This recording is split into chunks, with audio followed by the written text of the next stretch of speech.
Қайырлы күн достар, менің арнама қош келдіңіздер. Бүгін өте дәмді шығатын, арасына сүзбелі ірімшік қосылған шоколадты кекс дайындайтын боламыз. Ең алдымен бізге жұмыртқа қажет. Жұмыртқамызға қантымызды салып, бәрі жақсылап көпіргенше миксерлеп аламыз. Сосын айранымызды қосамыз. Айранның орнына, яғни йогурт немесе қаймақ қоссаңыздар да болады. Құрғақ қоспа бізде ұн, разрыхлитель, яғни қамыр қобыздағыш және де какао ұнтағын бәрін қосып жақсылап араластырып аламыз.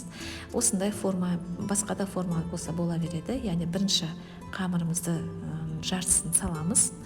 Және де үстіне творожный сыр, яғни сүзбелі ірімшік пен кілегейден жасалған кремімізді толық үстіне құйып шығамыз.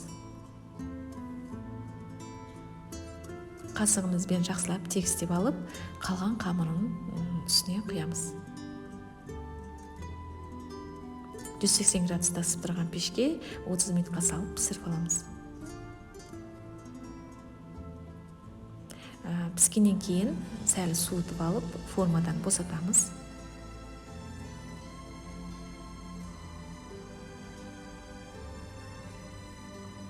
Тез әрі оңай дайын болатын шоколадты кекс, яғни ерекшелігі бұның, яғни арасында сүзбелі ірімшігі бар.